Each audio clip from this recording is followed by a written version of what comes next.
Hey, some dead guys. I'm Miles Fisher, and today I want to talk about a man who was captured by the most brutal Native American group on the American frontier, the Comanche. Nelson Lee is going to be captured in 1855, and that is our focus, but he does survive to escape in 1858 and will later write a book titled 3 Years Among the Comanches, where he does tell the whole story. Back in the 1850s, Native Americans were still raiding border settlements, especially those in the Great Plains region from modern-day Kansas south to western Texas and New Mexico. In 1855, when our story begins, Lee is in his late 40s. Throughout his life, he's an adventurous man. He's even going to join the Navy when he's pretty young, but that's not going to help him at all during this story, as it takes place on land. Later, though, he will join the Texas Rangers and even fight into the Mexican War until it ends in 1847. After the war, Lee is going to retire to some degree, but he is going to stay in Texas in order to catch wild horses and trade cattle and do things like that around a town called Corpus Christi in the south. Near there is where Lee is going to be captured by the Comanche. The Comanche were a nomadic horse people. They lived in the southeast and along the Great Plains. Their history, prior to horses, was rather unimpressive. They were often pushed around by the other stronger native groups. In tradition, they had very little in the way of culture and myths. Aside from a reverence for the Great Spirit, they had hardly religion and no shaman or holy men. As nomads, they didn't make permanent housing and had very little need for fine art. What made the Comanche special was the horse. Horses were introduced to the Americas as part of the Spanish invasions in Mexico in the 1500s. By the 1600s, horses had made their way to modern-day Texas and were adopted first by native groups like the Apache. The Apache were a powerhouse in the region, but as a semi-agricultural group, never truly adopt the horse like the Comanche. Horses offer nomads like the Comanches advantages, most notably war over massive distances, being able to cover hundreds of miles in a matter of days.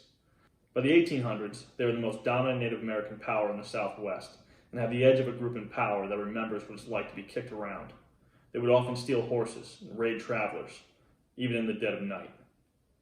Lee and his friend William Akins want to drive a herd of mules from East Texas, from where they live near Corpus Christi, to a town in California that Lee calls Matamoros. And I've looked at a lot of old maps and I can't find it.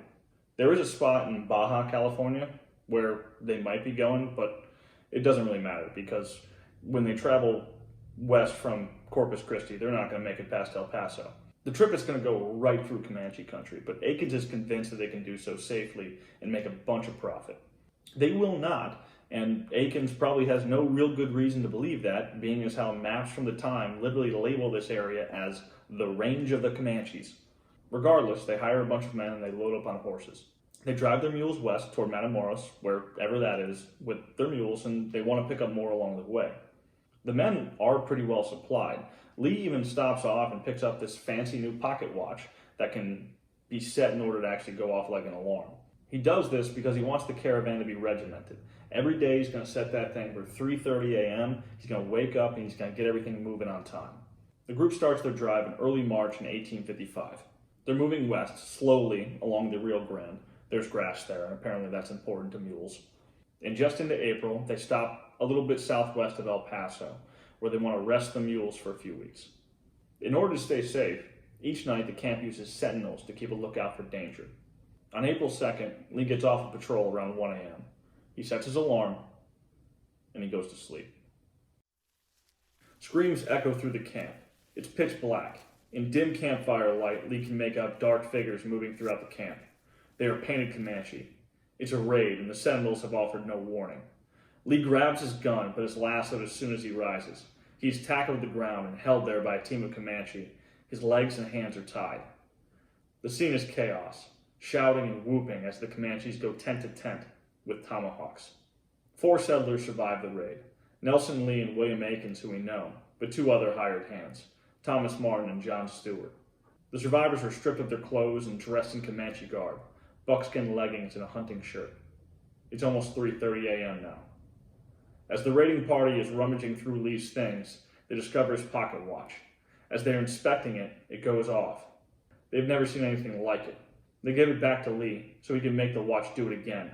Lee writes, quote, "The idea at once flashed upon my mind that I might make it serve a useful purpose. They untied my hands and I accepted the watch with an air of reverence and adoration. I wound it up solemnly and so regulated it that in a few minutes it went off again. Again, the dusky crowd was struck with wonder and astonishment." End quote. Lee believed at this point that the Comanche felt that there was something supernatural about the watch, that the Comanche felt it was connected with the Great Spirit. The Comanche plundered the resources from the camp and loaded what they could on the mules. Daylight begins to break by the time they are done, and for the first time Lee can see what the Comanche have done to the rest of his party. He writes, quote, "The scene was cold and heartrending. They had cut and hacked the poor, cold bodies in the most brutal manner. Some had their arms and hands chopped off, others were disemboweled, and still others had their tongues drawn out and sharp sticks thrust through them. All the dead were scalped, and the scalps, still fresh, were dangling from the savages' belts." End quote. As Lee and the other captured are led out of the camp, the Comanche point out the bodies of the sentinels, who might as well have not been on duty at all. For settlers, there is something about the Comanche that is rightly horrifying. The trip that follows is a good example. To terrorize the captured men, the Cherokee routinely feinted them with the tomahawks still bloody from the night before. They'll grab at their hair, knife in hand, and make a motion as if they're going to scalp them. But then they don't. To travel, the Comanche will cover the men's face with deer skins, and they'll poke a small hole near the mouth so they can breathe a little bit. They'll mount them on a mule, their hands tied behind them and their legs straddling the mule, but their ankles also tied. If you fell off, you roll with your ankles now on the horse's back and your body dangling by its feet. Lee had no control of his mule. Blindfolded, they sometimes hit low branches and fell off. The mule would stop and the Comanche would run over and put him right side up again. The Comanche seemingly found this very amusing. Lee writes, quote, "My somersaults afforded the Indians most excellent sport, and every performance was treated with tremendous applause. Indeed, I could sometimes tell from the laughter that would begin to arise that danger was near." End quote. At night, the band would stop moving. The captured are fed, but in a very Comanche way. Hunks of horse flesh are taken directly from a boiling pot and hurled at them with sticks, causing burns. The Comanche seem to enjoy the squirming this causes in the captives. For sleeping, the Comanche set up an arrangement you might expect. Lee writes, quote, "First, we were made to lie down on our backs, with arms and feet extended. 4 stakes were then firmly driven through the sward, to which our hands and feet were fastened as wide apart as possible. Then 2 stakes were driven close on either side of the neck, and a strong strip of buffalo hide tied from one end to the other, so that it would be passed under the chin across the throat. Thus we lay upon our back, unable to move head, hand, or foot." End quote. The captives, not surprisingly, didn't sleep that much. And these conditions lasted for 4 more days. They would sleep in the bizarre straitjacket, be blindfolded and tied to a mule, and then be forced to play a game of dodge the boiling horse meat. On the 4th day of travel, they arrive at a massive Comanche village. Lee claims that there were hundreds of tents and as many as 500 Comanche, but that's probably an exaggeration. The group is forced to walk past the chief. His name is Big Wolf, which is actually a pretty cool name, especially in comparison to some of the other Comanche names from the stories. Lee is personally taken to go see Big Wolf. He's heard about the watch and he wants to see it in action. Lee is asked to make the watch ring, but he refuses, saying that to do now would be dangerous, which is a risky and disappointing thing to say to a bunch of people with tomahawks. But Lee plays it off pretty well. He points to the heavens and says, "To do so now would wreck the world." The chief is disappointed, and I would probably guess a little bit skeptical, but he doesn't push it. Lee is then taken about a quarter of a mile outside the village, where many Comanche warriors are assembled. He finds his fellow captives. Akins, Martin, and Stewart are already there. All 3 are naked and tied to high posts in the ground. Their hands are drawn up in the air with rope. Martin and Stewart are side by side. Facing them, about 10 feet away, is Akins. Tied in the same manner to the other posts, Lee is stripped and forced to join Akins, tied in the front of Martin and Stewart. Then the ceremony began. Big Wolf is stationed to watch as a line of warriors in a choreographed line walk in, a tomahawk or knife in one hand and a flint spearhead in the other. As the procession circled Martin and Stewart, 2 Comanche broke from the line and with their knives scalped them. The area taken is small, compared by Lee to a silver dollar. They are alive, but bleeding profusely. The troop passed by Akins and Lee, but left them unharmed. The Comanche let out a war whoop, and in a line passed by Martin and Stewart again, this time brandishing their knives and tomahawks, and one by one raking their flint spearheads across their victims' bodies, leaving them a mess of long wounds and blood. They passed Aikens and Lee again, but again leave them unharmed. The cycle continued.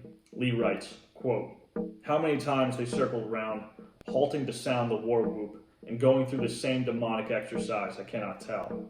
They persisted in the hellish work until every inch of the bodies of the unhappy men was hacked and covered with clotted blood." End quote.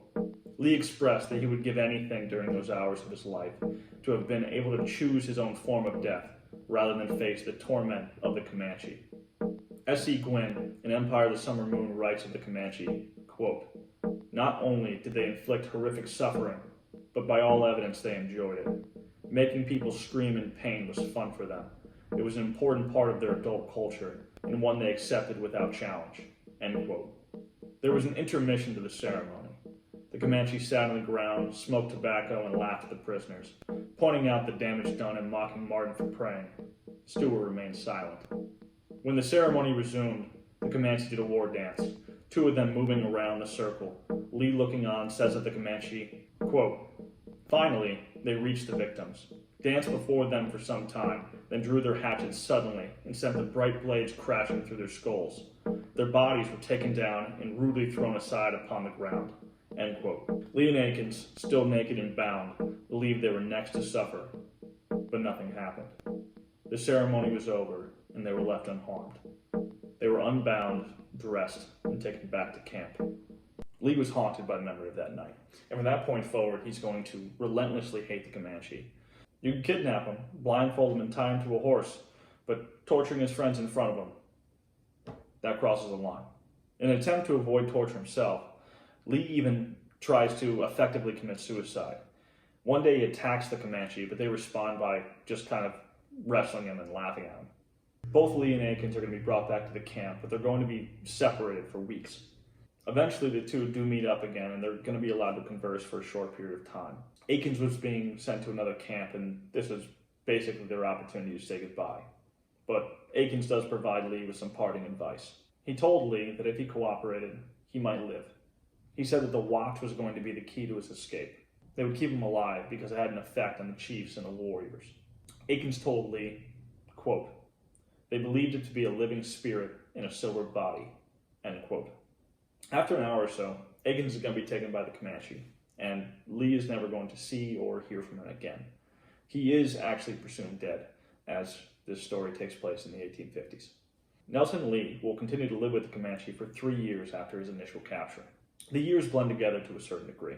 He's going to be bought and sold several times, living with 3 different Comanche tribes, and his watch is going to be held in reverence by each tribe and everywhere it goes. But he does never stop plotting his escape. Lee also followed Aikens' advice. He made himself useful to the Comanche. He became sort of a servant for Big Wolf and the other masters who bought him. He did whatever they needed him to do. After a while, he gained their trust. They began to leave him unbound, and at one point even allowed him to walk around camp with a knife. Big Wolf's tribe actually nicknames him Comache, which apparently means the good white man. I would be offended, but I have read a lot of history. There were hiccups from here.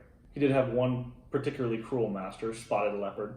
With a knife, he severed the muscle below his knee following a failed escape attempt. But other sections of his life went pretty well. He will marry a comely squaw named Sleek Otter after rejecting others for being, quote, hideous or fat and flabby, which is rude because he is commonly saved by the squaws in the story from the warriors who are beating him. Eventually, Lee will be able to make his escape. While alone on a journey with his third chief, Rolling Thunder, which is, ironically, to meet other tribes about dangerous whites intruding on Comanche territory, Lee sees an opportunity. Quote, "Snatching the hatchet in that instant from its place, I leapt towards the chief and buried the dull edge of a broad hand's breath in his brain." End quote.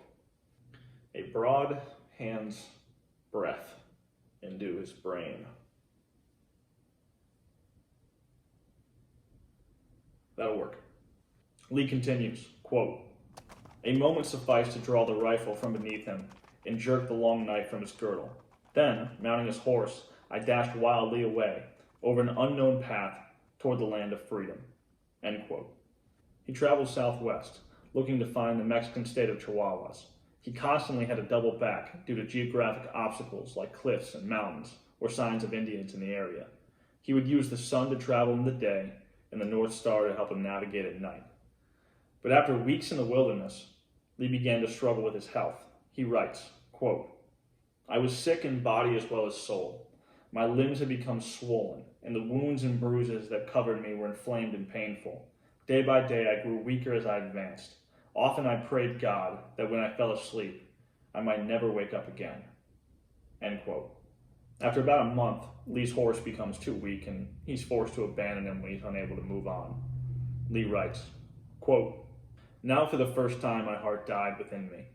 For all I could discover, civilization was as far off as when I started the journey.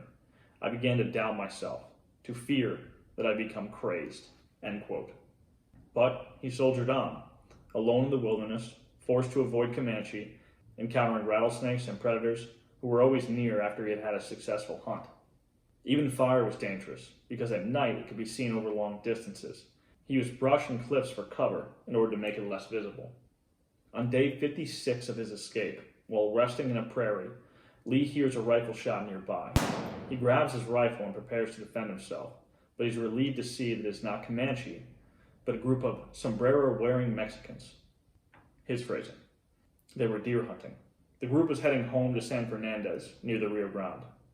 Seeing that Lee was in need of help, weak and malnourished, they take him in. He hasn't shaved or cut his hair in 3 years. They give him a horse to ride, water, and food. They don't even boil it and throw it at him. A week later, the group made it to San Fernandez. Lee stayed there for 6 weeks, healing under the care of a doctor. He soon catches a boat and makes his way to New York. His 3 years with Comanche is over. Lee writes, quote, "I was home at last, and my adventures with the Indians were at an end forever, although I would never forget the awful scenes of agony and torture I had witnessed among them." End quote. Now, in 1858, Lee is back on the East Coast and he begins writing his book. And away from the untamed West, Lee never has to worry about serious violence breaking out ever again.